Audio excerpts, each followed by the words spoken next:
दोस्तों, आदर्श coaching classes में आज सबका स्वागत है। आज मैं क्लास 11 का फिजिक्स का अध्याय फर्स्ट का पार्ट 2 लेकर आया हूँ। अध्याय फर्स्ट मैंने विमीय विश्लेषण शुरू किया है। इसमें मैंने पिछले वीडियो लेक्चर में यानी पार्ट 1 में जो है इससे पूरे फिजिक्स की बेसिक नॉलेज जो है दे रखी थी। तो उसी बेसिक नॉलेज को एक बार फिर से यहाँ पर लिखा गया है ताकि अगर आप लोग को उस वीडियो में नोट करने में जो है दिक्कत हुआ हो तो यहाँ पर एक ही बार हर एक बातों को लिख दी गई है। इसका आप स्क्रीनशॉट ले सकते हैं और आराम से जो है नोटबुक आप बना सकते हैं। तो इसीलिए इस वीडियो को जो है इस नोट को एक बार फिर से व्हाइट बोर्ड पर लिख दिया गया है। दोस्तों, इस वीडियो के साथ आप अंत तक बने रहिएगा। इसमें आज जो है जो चलेगा कुछ भौतिक राशियों के हम लोग विमीय सूत्र कैसे लिखते हैं, बीमा कैसे लिखते हैं वो सीखेंगे और समय को देखते हुए बीमा का जो है एक उपयोग भी हम लोग यहाँ पर कवर आज करेंगे। तो दोस्तों जो है वीडियो काफ़ी बड़ा होता है, इसलिए जो है थोड़ा सा कम टॉपिक ही मिले, लेकिन रेगुलर अगर आप पढ़ते रहेंगे तो कोई आपको समस्या नहीं होगा। चलिए हम लोग शुरुआत करते हैं उन्हीं पार्ट 1 की बताई हुई चीज़ों को। वीडियो लेक्चर को पार्ट 1 का जरूर देखिएगा, तभी ये वहाँ पर समझाई गई ये चीज़ें। यहाँ पर बस मैं एक बार बता दे रहा हूँ। बताया ये जाता है सबसे बेसिक पॉइंट इसे फिजिक्स का पहला है कि भौतिक राशि किसे कहते हैं। भौतिक राशि किसे कहा जाता है? तो भौतिक राशि का अगर कोई आपसे पूछे भौतिक राशि तो आप बताएंगे कि ऐसी राशियां जिनको प्रत्यक्ष या अप्रत्यक्ष रूप से मापा जा सके, यानी जिन जिन चीज़ों को किसी भी प्रकार से अगर हम माप सकें, या प्रत्यक्ष रूप से मापें या अप्रत्यक्ष रूप से मापें, उन सभी राशियों को हम लोग क्या कहते हैं? भौतिक राशियां कहते हैं। ऐसी राशियां जिनका प्रत्यक्ष या अप्रत्यक्ष रूप से मापन किया जा सके वैसे राशियों को हम लोग भौतिक राशियां कहते हैं। फिर इसके बाद आता है मूल राशियां। मैंने बताया था मूल राशि, ये बहुत इंपॉर्टेंट है। मूल राशियां, मूल राशियां किसे कहते हैं? वे राशियां जो स्वयं पर निर्भर होती है, इसको एक रूप से दूसरे रूप में परिवर्तित नहीं किया जा सकता, ये खुद अकेले आती है, इसको परिवर्तित कभी किया ही नहीं जा सकता। तो ऐसे राशियों को मूल राशियां कहते हैं। और हमारे पूरे भौतिक जगत में मूल राशियों की संख्या है 7। आप लोग याद रखेंगे मूल राशियों की संख्या क्या क्या होती है, कितनी होती है? 7 होती है। मैं उसको बताऊंगा कि मूल राशियां जो होता है 7 होता है। परिभाषा आराम से दे जाएंगे। वे राशियां जो स्वयं पर निर्भर रहती हैं मूल राशियां कहलाती है। मूल राशियों की संख्या 7 होती है। तो उसी प्रकार से मूल मात्रक, जब मूल राशि है तो मूल मात्रक आया। मूल मात्रक क्या होता है? तो मूल राशियों के मात्रक को मूल मात्रक कहते हैं। जो मूल राशियां 7 हमारी है उन सबका मात्रक दे दिया गया है, उसी मात्रक को मूल मात्रक कहते हैं। तो मूल राशियां जब 7 है तो मूल मात्रक भी कितने होंगे? 7 ही होंगे। तो हम लोग यहाँ पर जानते हैं कौन कौन से 7 मूल राशियां, इसको जानना बहुत जरूरी है। इसको नहीं जानेंगे तो आप बीमा नहीं लिख पाएंगे। तो मूल राशियां कौन कौन सी 7 है? तो याद रखेंगे कि लंबाई, द्रव्यमान, ताप, विद्युत धारा, ज्योति तीव्रता, समय और पदार्थ की मात्रा, ये 7 मूल राशियां हैं। लंबाई, द्रव्यमान, समय, ताप, विद्युत धारा, ज्योति तीव्रता और पदार्थ की मात्रा, ये 7 मूल राशियों को आप लोग हमेशा के लिए याद कर लें। फिर इसके बाद मूल राशियों के मात्रों को मूल मात्रक कहते हैं। तो अगले मैंने कॉलम में मूल मात्रक कर दिया है। तो एम के स्पति में लंबाई का मात्रक मीटर होता है, जो है द्रव्यमान का मात्रक किग्रा होता है, समय का मात्रक सेकंड होता है, ताप का मात्रक केल्विन होता है, विद्युत धारा का मात्रक एम्पियर होता है और ज्योति तीव्रता का मात्रक कैंडेला होता है और पदार्थ की मात्रा का मोल होता है। और इसके बाद जो है इन सभी मूल राशियों की अगर बीमा कोई पूछे आपसे या मूल मात्रकों की बीमा पूछे तो आप लोग आराम से बता देंगे। लंबाई की बीमा जो होती है कैपिटल एल होती है, द्रव्यमान की बीमा कैपिटल एम होती है, समय की बीमा कैपिटल टी होती है, ताप की थीटा होती है और विद्युत धारा का एम्पियर और ज्योति तीव्रता का CD और पदार्थ की मात्रा का मोल होता है। ये 7 मूल राशियों की 7 बीमाएं हैं और बीमा को हमेशा याद रखेंगे, बड़ा कोष्टक में ही लिखा जाता है। फिर मूल राशियों के बाद जो होता है व्युत्पन्न राशियां आती हैं, यानी वे राशियां जो मूल राशि, कई मूल राशि मिलकर जो है जो राशि प्राप्त होती है, कई मूल राशियों के मिलने से, जो 7 मूल राशियां हैं इनमें से कई मूल राशियां अगर मिल जाती हैं तो जो राशि प्राप्त होती है तो उसे हम लोग व्युत्पन्न राशियां कहते हैं। तो परिभाषा लिखेंगे कि वे राशियां जो कई मूल राशियों के मिलने से बनती है व्युत्पन्न राशियां कहलाती है। जैसे द्रव्यमान में बल में देखेंगे द्रव्यमान गुणित त्वरण होता है, त्वरण बराबर होता है वेग बटे में समय। तो एक तो द्रव्यमान हो गया, एक वेग हो गया और समय, 3 प्रकार की हमारी मूल राशियां हैं। और वेग में भी विस्थापन और बटे में समय होता है। तो 3 प्रकार की, इस बल में 3 प्रकार का राशियां जो है सम्मिलित है। आगे क्लियर हो जाएगा कैसे सम्मिलित है व्युत्पन्न मात्रक से। तो जिस प्रकार से मूल मात्रक यानी मूल राशियों के मात्रक को मूल मात्रक कहते हैं, उसी प्रकार से व्युत्पन्न राशियों के मात्रक को व्युत्पन्न मात्रक कहते हैं। जिसमें बल का मात्रक, बल क्या है, व्युत्पन्न राशि है, तो बल का मात्रक निकालना होगा तो द्रव्यमान का मात्रक होता है किग्रा। और आप लोग 9 में पढ़े होंगे त्वरण का मात्रक होता है मीटर प्रति सेकेंड स्क्वायर, अर्थात बल का मात्रक किग्रा मीटर प्रति सेकेंड स्क्वायर। आप लोग देखेंगे इसमें क्या, इसमें मूल राशि शामिल है। तो एक जो है किग्रा है, एक मीटर है, एक सेकेंड है। इसका मतलब ये हुआ कि किग्रा मीटर सेकेंड मतलब लंबाई, द्रव्यमान और समय तीनों इसमें शामिल है। तो ये हमारा बन गया व्युत्पन्न मात्रक। तो बल के मात्रक को हम लोग कौन सा मात्रक कहेंगे, व्युत्पन्न मात्रक हम कह सकते हैं। और भी हैं सूत्र व्युत्पन्न राशियों में, यानी फिजिक्स के जितने भी सूत्र सब व्युत्पन्न राशियों के अंतर्गत ही आते हैं। फिर इसके बाद आप कुछ पढ़े या ना पढ़े, इस चैप्टर का सबसे अच्छा पॉइंट इस बीमा किसे कहते हैं। मैंने बताया था कि बीमा को हमेशा बड़े कोष्टक में लिखते हैं। बीमा किसे कहते हैं ये परिभाषा आप लोग हमेशा याद रखेंगे, आपके पेपर में आ सकता है कि बीमा किसे कहते हैं। तो याद रखेंगे बीमा वे घातें होती है। घात का मतलब समझे 2 का स्क्वायर, तो 2 का स्क्वायर मतलब 2 की घात कितना हो गया, 2। उसी तरह से घातें, वही घात है। बीमा वे घातें होती है जो किसी भौतिक राशि के मात्रक को, भौतिक राशि में क्या कह सकता है, ये बल क्या है, भौतिक राशि हमारा है, तो भौतिक राशि के मात्रक को, तो बल का मात्रक ये होता है भौतिक राशि के मात्रक को व्यक्त करने के लिए उसके मूल मात्रकों पर चढ़ाई जाती है। इसका मूल मात्रक क्या है, किग्रा मीटर, इस पर घात 1 है, इस पर घात 1 है, सेकंड का स्क्वायर। तो यही हम लोग का क्या हो जाएगा, ये बीमा हो जाएगा। तो बीमा का परिभाषा आज के बाद से कोई पूछे तो आराम से बताएंगे कैसे, कि बीमा वे घातें होती हैं जो किसी भौतिक राशि के मात्रक को व्यक्त करने के लिए उसके मूल मात्रकों पर चढ़ाई जाती है। भौतिक राशि क्या था, बल। इस बल का मात्रक को व्यक्त करने के लिए जो इसमें मूल मात्रक के 3 को शामिल है, इसी के ऊपर चढ़ाई जाती है, उसे हम लोग क्या कहते हैं, बीमा कहते हैं। और यही एक ही एग्जाम्पल से मैं समझा रहा हूँ बीमा लिखना। तो बल बराबर होता है द्रव्यमान गुणित त्वरण। तो इसका हम लोग मूल मात्रक पहले लिखते हैं। तो द्रव्यमान का मात्रक होता है किग्रा, त्वरण का मीटर प्रति सेकेंड स्क्वायर। तो किग्रा की बीमा बताएंगे, किग्रा की बीमा क्या होती है, यम। और त्वरण जो है मीटर की क्या होती है, यल। तो यम यल एक ही में कर दिया गया, गुणा में है तो। और ये बटा है तो बटा में सेकेंड का स्क्वायर, सेकेंड का क्या होता है टी, जब स्क्वायर है तो स्क्वायर, तो टी का स्क्वायर, यानी बन गया mLT/-2। ये हमारा बल का बीमा रहा। तो ये पिछले लेक्चर की कुछ बातें रही। आज हम लोग विभिन्न भौतिक राशियों के जो है बीमाएं हम लोग लिखना सीखेंगे। और कुछ इंपॉर्टेंट बीमाओं को अगर आप लोग जान जाएंगे तो आपको बीमा लिखने आ जाएगा। आज हम लोग सीखेंगे बीमा कैसे लिखा जाता है। दोस्तों ये बातों को आप लोग याद रखेंगे, क्योंकि ये पूरे 11 और 12 तक ये बीमाएं चलती रहेंगी। ये 7 बीमाओं को आप लोग याद रखेंगे, 2-4 बीमा और मैं बताऊंगा उसको आप लोग याद रखेंगे। तो विभिन्न भौतिक राशि, कुछ महत्वपूर्ण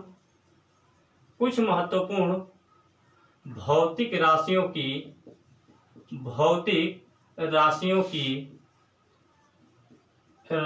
की बीमाएं, कुछ महत्वपूर्ण भौतिक राशियों की बीमाएं। अगला पॉइंट हम लोग का ये रहेगा, कुछ महत्वपूर्ण भौतिक राशियों की बीमाएं। तो किसी भी भौतिक राशि की बीमा हम लोग तभी लिखेंगे जब उनका हमको सूत्र पता रहेगा। जैसे में पहला आता है क्षेत्रफल। क्षेत्रफल का सूत्र सभी बच्चे जानते होंगे। क्षेत्रफल बराबर होता है लंबाई गुणित चौड़ाई। मैंने कहा कि क्षेत्रफल क्या है, भौतिक राशि ही है, और क्षेत्रफल का सूत्र होता है लंबाई गुणित चौड़ाई। जब तक आपको सूत्र नहीं पता रहेगा तब तक आप बीमा नहीं लिख पाएंगे। तो सूत्र एक्सपीरियंस होता जाएगा। अभी आप 10 से 11 में आए हैं तो थोड़ा सा आपको दिक्कत होगी, लेकिन गौर से अगर वीडियो नहीं समझ में आता है 1-2 बार जरूर देखना ताकि चीजें क्लियर हो जाए। तो क्षेत्रफल का सूत्र आपको याद होना चाहिए कि लंबाई गुणित क्या होता है, चौड़ाई होता है। तो क्षेत्रफल की बीमा अगर कोई लिखने के लिए कह दे आपसे कि क्षेत्रफल की बीमा क्या होती है, क्षेत्रफल की बीमा, क्षेत्रफल की बीमा कोई कहे तो सीधी सी बात आप लोग चलेंगे कि लंबाई का मूल मात्रक क्या हो सकता है। लंबाई का मूल मात्रक, लंबाई का मूल मात्रक हो सकता है मीटर, लंबाई का मूल मात्रक मीटर, और चौड़ाई को भी किस में मापेंगे, वो भी तो लंबाई है एक तरह से, तो ये भी मीटर में मापा जाएगा। अर्थात ये मीटर का क्या हो जाएगा हमारा, स्क्वायर। अच्छा, मीटर का स्क्वायर हो गया तो आप लोग बताएंगे, या मीटर का स्क्वायर, मीटर का बीमा क्या होता है, यल, यल का स्क्वायर है, इसका मतलब क्या हो जाएगा हम लोगों का, इसका मतलब हो जाएगा यल स्क्वायर किसमें रहेगा, ये कोष्टक में, बड़ा कोष्टक में। तो क्षेत्रफल की बीमा आप लोग लिखना सीख गए। क्षेत्रफल होता है लंबाई गुणित चौड़ाई। लंबाई का मात्रक आप लोग दिमाग में भी काउंट कर सकते हैं, दिमाग में भी काउंट कर सकते हैं। लंबाई का मात्रक होता है मीटर और चौड़ाई का भी मात्रक होता है मीटर, यानी मीटर में मीटर का गुणा होता है, मीटर का स्क्वायर होगा। यानी जब मीटर का स्क्वायर होगा तो यहाँ पे चार्ट आपको याद है, मीटर की बीमा क्या होती है, यल, यल का यानी स्क्वायर हमारा हो गया लंबा क्षेत्रफल का बीमा। दूसरा बीमा होता है आयतन। आयतन, आयतन बराबर होता है लंबाई गुणित चौड़ाई गुणित ऊंचाई, लंबाई गुणित चौड़ाई गुणित ऊंचाई। आप बताएंगे इसका अगर मात्रक हम लिखना चाहे तो लंबाई को किस में मापते हैं, आप लिख देते हैं सांकेतिक भाषा में मीटर, चौड़ाई को भी किस में मापेंगे, मीटर, ऊंचाई को भी किस में मापेंगे, मीटर, बनकर क्या बनेगा, मीटर का क्यूब गुणा होगा, तो गुणा में खाते जुटते तो मीटर का क्यूब। तो आयतन की बीमा अगर आपको लिखने के लिए कोई कहे, आयतन की बीमा, आयतन की बीमा आप चाहे तो डायरेक्ट भी कर सकते हैं, लंबाई चौड़ाई डायरेक्ट कर सकते हैं, लेकिन आप ऐसे भी करेंगे कोई दिक्कत नहीं है। तो आयतन की बीमा, लंबाई, मीटर की बीमा क्या होती है, या लंबाई का बीमा क्या होता है, यल होता है, सब लंबाई ये तो है, ये लंबाई ये भी है, एक तरह से इसको भी लंबाई कहिए, इसको भी लंबाई कहिए, क्योंकि नापा तो जाएगा लंबाई है में। तो यल यल यल गुणा करेंगे तो यल का क्यूब, यानी मीटर, जब यहाँ पर मीटर का क्यूब बना तो मीटर की बीमा होती है यल, तो यहाँ पर बन जाएगा यल का क्यूब। ये हम लोग का हो गया आयतन की बीमा।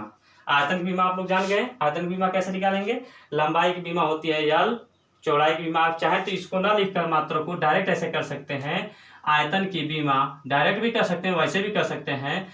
आयतन की बीमा आप बताइए, लंबाई को भी तो मीटर में मापता है तो ये हो जाएगा यल, फिर दूसरा चौड़ाई को भी मीटर में बीमा होता है, मीटर का भी बीमा यल होता है, और ये भी मीटर का बीमा यल हो जाता है, तो यल यल यल में गुणा करेंगे तो यल का क्या हो जाएगा हमारा क्यू। ये आयतन की बीमा है। इसके बाद तीसरा जो बीमा आता है वो बीमा है वेग की बीमा। वेग, वेग बराबर होता है विस्थापन बटे में समय।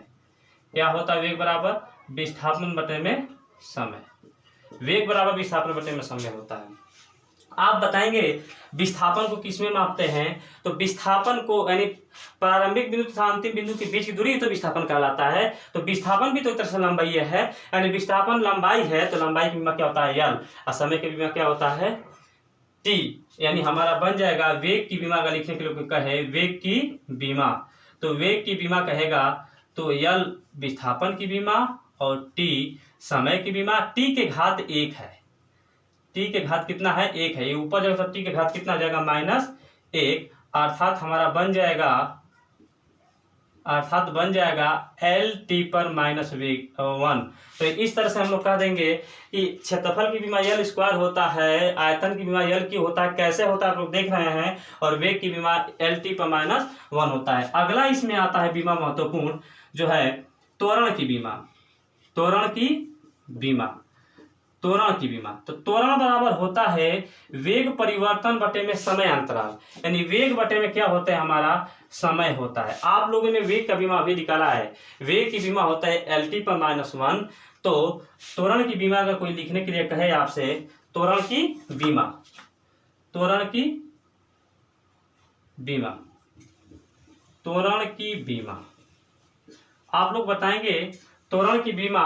तो त्वरण की बीमा में वेग की बीमा, ऊपर वेग की बीमा है, ऊपर वेग की बीमा, तो वेग की बीमा क्या होती है एल टी पर -1 और नीचे समय है तो t हो जाएगा। आप लोग बताएंगे ये t पर एक घात है, ऊपर जाएगा तो -1 होगा कि नहीं होगा, तो ये तो रहेगा LT पर -1 ही, और गुणा में हो जाएगा t पर -1 और चढ़ जाएगा।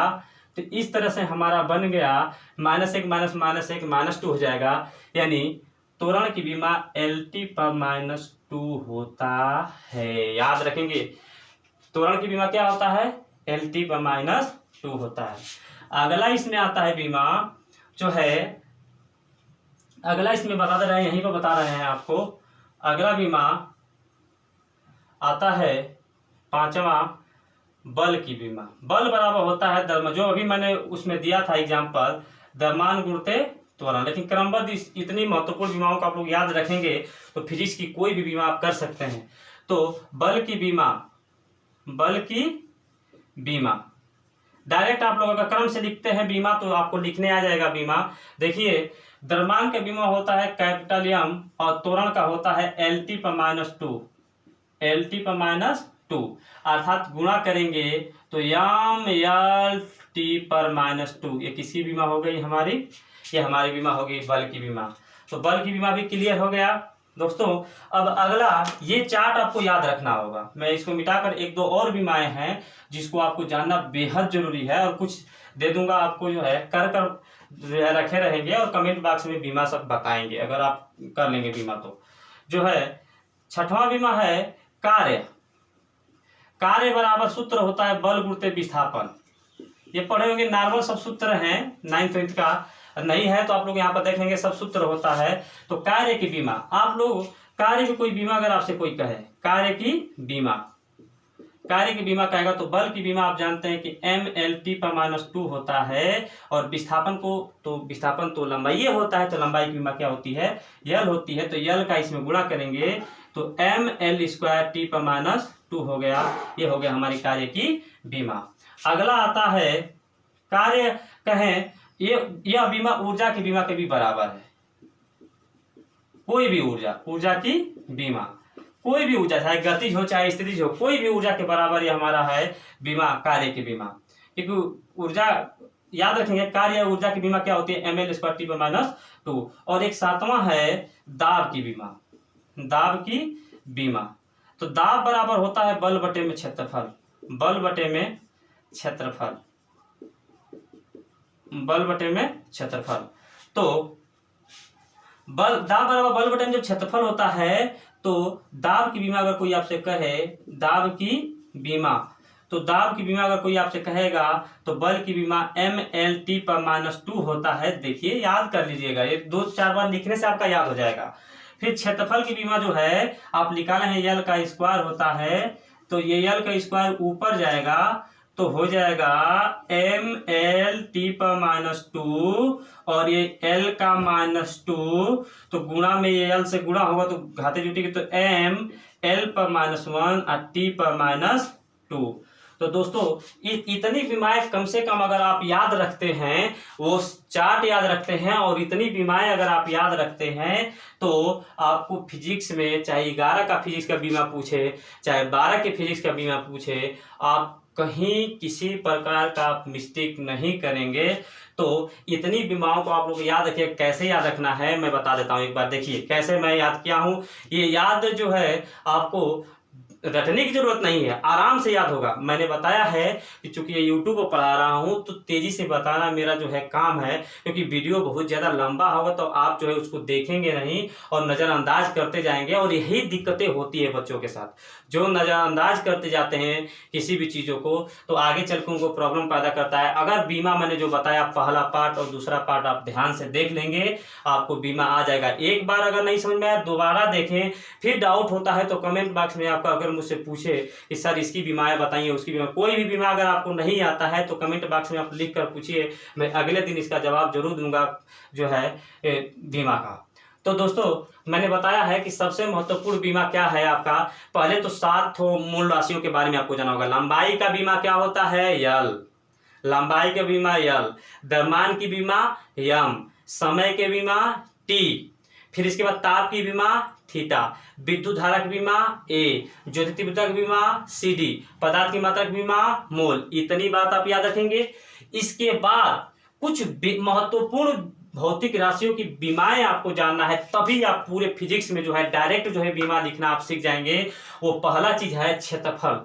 क्षेत्रफल कैसे निकाला गया मैंने बताया। क्षेत्रफल में लंबाई गुणित चौड़ाई होता है। लंबाई की भी बीमा यल होती है, चौड़ाई की बीमा क्या होती है यल। यल में तो बोला तो क्या होगा यल का स्क्वायर, चाहे तो मात्रक लिख कर करें चाहे ऐसे कर लें। तो क्षेत्रफल की बीमा हमारी हो गई यल स्क्वायर। इसी प्रकार आयतन की बीमा यल क्यू। इसी प्रकार वेग की बीमा एल टी पर -1। इसी प्रकार त्वरण की बीमा एल टी पर -2। और इसी प्रकार जो है बल की बीमा एम एल टी पर -2। इसी प्रकार कार्य की बीमा एम एल स्क्वायर टी पर -2। दाब की बीमा एम एल पर -1 टी पर -2। तो कैसे याद करेंगे मैं बता देता हूँ, ध्यान से देखेंगे। वो 7 को बीमा आप याद करेंगे, फिर इसके बाद आप दिमाग तुरंत लगेंगे। क्षेत्रफल की बीमा होता है एल स्क्वायर, आयतन की बीमा एल का क्यू, वेग की बीमा एल टी पर -1, त्वरण की बीमा एल टी पर -2, बल की बीमा एम एल टी पर -2, कार्य की बीमा एम एल स्क्वायर टी पर -2 और दाब की बीमा एम एल पर -1 टी पर -2। अगर ऐसे आप लोग क्रमबद्ध याद कर लेते हैं तो कोई भी फिजिक्स की बीमा जो है आपकी बचेगी नहीं। दोस्तों इतनी ही बीमाएं आपको याद रखना है। फिर इसके बाद मैं आपको कुछ एक बीमा और बताकर कुछ बीमाएं आपको होमवर्क दे देता हूं, आप लोग कर नहीं आएगा तो पूछेंगे। पूरे किताब में से अपना बीमा देखेंगे। बीमा अगर नहीं लिखने आ रहा है कोई भी बीमा कमेंट बॉक्स में जरूर भेजें हमको, ताकि मैं आपका जो है हेल्प कर सकूं। तो ये बीमाएं हो गई। तो इसी प्रकार से कुछ बीमाएं जो है थोड़ी सी कठिन बीमाएं आ जाती हैं। जैसे में एक सूत्र है गुरुत्वाकर्षण बल। गुरुत्वाकर्षण बल यह बराबर Gm1m2 बटे में R स्क्वायर होता है। कक्षा 9 का सूत्र है। कक्षा जो है इसमें कक्षा 11 में मैं पढ़ाऊंगा। कक्षा 9 का ये न्यूटन गुरुत्वाकर्षण का नियम है। आप बताइए, कैपिटल जी सार्वत्रिक गुरुत्वाकर्षण नियतांक होता है और इस नियतांक का मान फिक्स होता है। नियतांक का मान क्या होता है? फिक्स होता है। यानी नियतांक का मान 6.67 × 10⁻11 ये होता है इसका मान, नियतांक का मान। तो संख्या की कोई बीमा लिखने की जरूरत नहीं है। कोई भी संख्या है तो उसकी बीमा आपको लिखने की जरूरत नहीं है। तो इस जी अगर इस सूत्र के बारे में आप परिचित हैं तो इसका बीमा आपको लिखना नहीं है। तो बल इसकी एफ की बीमा आपको लिखने के लिए कहेगा एफ की बीमा। चूंकि ये बल है तो वही आएगा बीमा। देखते हैं कैसे आएगा वही। तो देखिए ये हो जाएगा हमारा एफ की बीमा। एफ की बीमा कैसे हम लोग निकालेंगे? तो इसकी बीमा हो जाए गुरुत्वाकर्षण बल की बीमा कैसे निकालेंगे? तो इसकी तो बीमा लिखनी है नहीं, तो द्रव्यमान है m1 द्रव्यमान है तो m हो जाएगा। और ये हमारा क्या हो जाएगा? ये बल ये हमारा हो जाएगा, ये भी m हो जाएगा। तो गुरुत्वाकर्षण बल की बीमा हम लोग देखते हैं क्या होता है। बटे में लंबाई यानी ये r दूरी है और दूरी को तो लंबाई में नापते हैं। तो लंबाई का स्क्वायर यानी ये हो जाएगा m स्क्वायर और ऊपर जाएगा तो l पर -2। ये गुरुत्वाकर्षण बल की बीमा अगर कोई आपसे पूछे तो गुरुत्वाकर्षण बल की बीमा आप निकालेंगे कि होता है क्या, Gm1 m2 बटे में r का स्क्वायर। सॉरी दोस्तों, इसमें ये बीमा नहीं पूछता है आपको बीमा ये पूछता है कि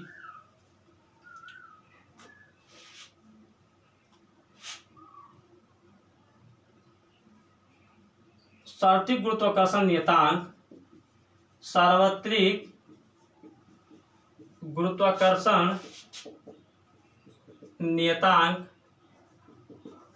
वो बल की बीमा तो एम एल टी पर -2 होता है, वो गलत हो गया। वो सार्वत्रिक गुरुत्वाकर्षण नियतांक की बीमा पूछता है। इस सूत्र में मिस्टेक हुआ है तो उससे घबराएंगे जरूरत नहीं है कि सर वो तो सूत्र है तो उससे हम लोग क्यों नहीं निकाल सकते हैं। तो आपको घबराने की जरूरत नहीं है। वो जो है हम लोग सार्वत्रिक गुरुत्वाकर्षण नियतांक कैपिटल जी बराबर होता है, आप लोग याद रखेंगे एफ आर का स्क्वायर। याद रखने की जरूरत नहीं है। अगर न्यूटन गुरुत्वाकर्षण का नियम अगर आपको याद है तो वहां से आपको निकल जाएगा क्या होता है। न्यूटन एफ बराबर Gm1 m2 बटे में r का स्क्वायर। Gm1 m2 बटे में r का स्क्वायर। तो यहाँ से g का मान निकालेंगे तो f का इधर गुणा होता है एफ आर स्क्वायर बटे में m1 m2। आप लोग ध्यान रखेंगे जो मैं पिछला बताया उससे कंफ्यूजन होने की कोई जरूरत नहीं है, क्योंकि मैं उसका बीमा कभी पूछता ही नहीं है। इसमें जो है कैपिटल जी का ही बीमा हमेशा पूछता है, तो उससे आप लोग घबराएंगे नहीं। तो यहाँ पर आप बताएंगे तो जी की बीमा लिखने के लिए कहेगा जी की बीमा। जी की बीमा जो है अगर आपसे कहेगा कैसे निकला है जी का मान, अगर आपको न्यूटन गुरुत्वाकर्षण का नियम पता है और इस जी को सार्वत्रिक गुरुत्वाकर्षण नियतांक का पता है, अगर इसका बीमा कोई पूछे तो सीधे इस सूत्र को लिखेंगे और जी का मान निकालेंगे तो एफ आर के स्क्वायर बटे में m1 m2 ये सूत्र डायरेक्ट आपका बन जाएगा। तो जी की बीमा हो जाएगा जी की बीमा बराबर बल, ये एफ क्या है, बल है। बल का बीमा आपको याद होना चाहिए। मैंने कहा है कि जो अभी बताया इससे पीछे वाला 7 वो बीमा आप लोग याद करेंगे। ML/-2 होता है और आर दूरी है तो दूरी की बीमा यल होगा, तो यल का स्क्वायर, स्क्वायर है तो स्क्वायर हो जाएगा। और नीचे ये एम है तो एम तो एक वही करेगा, और ये भी M2 है, इसका भी बीमा एम होगा कि दरमान दोनों है। तो एम एक एम से एक एम कट जाएगा और एक एम पर घात 1 है तो ऊपर जाएगा तो -1 हो जाएगा, तो एम के घात -1। फिर यहाँ पर यल 1 है और यल ये 2 है, 2 1 3 और T/-2। तो सार्वत्रिक गुरुत्वाकर्षण नियतांक अगर कोई आपसे बीमा पूछे तो आप बताएंगे कि होता है M/-1 यल का Q और T/-2। ये होता है सार्वत्रिक गुरुत्वाकर्षण नियतांक की बीमा। दोस्तों आप लोग जो है 7 बीमा, जो मैंने 7 मूल राशियां बताया था, उसके अलावा 7 अन्य महत्वपूर्ण भौतिक राशियों की बीमाएं आप लोग जरूर याद रखेंगे। महत्वपूर्ण भौतिक राशियों की बीमाओं में क्या क्या है, क्षेत्रफल की बीमा यल², आयतन की बीमा यल/Q, फिर इसके बाद जो है वेग की बीमा L/-1, त्वरण की बीमा L/-2, बल की बीमा ML/-2, कार्य की बीमा ML²T/-2 और दाब की बीमा ML/-1 T/-2। फिर इसके बाद कुछ इस टाइप के इंपॉर्टेंट बीमाएं आपसे पूछा करती हैं, जो आप लोग घबराएंगे नहीं, बहुत जो है कठिन चीज नहीं है। आराम से सार्वत्रिक गुरुत्वाकर्षण नियतांक का बीमा हमसे पूछा तो हमने इस सूत्र को जानता था कि यह बराबर G/m1/m2। यहाँ से G का मान निकाला तो हमारा ये आ गया, तिर्यक गुणा करने पर G का मान यानी एफ R²/m1/m2, ये G का मान निकल गया। तो G की बीमा, तो बल की बीमा बताइए 7 को बीमा में से आएंगे कि नहीं। बल की बीमा आपको याद होनी चाहिए, ML/-2 हो गया कि नहीं हो गया। जो है R जो है मीटर में मापते हैं तो ये मीटर का स्क्वायर यानी यल का स्क्वायर। यहाँ पर पहला भी द्रव्यमान दूसरा भी द्रव्यमान, द्रव्यमान की बीमा एम, एक एम से एक एम कट गया तो ये ऊपर जाएगा तो एम के घात -1, फिर यल पर 1 घात, यल पर 2 घात, यल पर 3 घात और T/-2। तो दोस्तों मेरे हिसाब से आप लोग किताब में से बीमाएं करेंगे कक्षा 11 का। जो बीमाएं आपकी फंसेगी कमेंट बॉक्स में जरूर कहेंगे। आपको बीमा समझ में आया है कि नहीं आया है ये भी कमेंट बॉक्स में आप बोलेंगे, और जो पूछना होगा कमेंट बॉक्स में लिखकर आप पूछ सकते हैं। आज के लिए बस इतना ही। कल मैं बीमा को उपयोग लेकर आऊँगा और उसको आपको बताया जाएगा, वो भी बहुत इंपॉर्टेंट चीज़ है। तो इस चैप्टर को आप लोग बहुत ध्यान से पढ़ें, इसको नज़रअंदाज कतई न करें। अगर ये वीडियो आपको अच्छा लगा है तो लाइक, शेयर और सब्सक्राइब जरूर करें ताकि चैनल आगे बढ़ सके और मैं उत्साहित हो सकूं और वीडियो को जो है और अच्छे से अच्छे जो है देने का प्रयास करूं, और लेक्चर जो है और आपको जो है अच्छा पर डे, नया हूँ यूट्यूब पर तो पर डे आपको वीडियो जो है और बेहतरीन मिलता जाएगा। तो आज के लिए बस इतना ही दोस्तों। थैंक यू, धन्यवाद।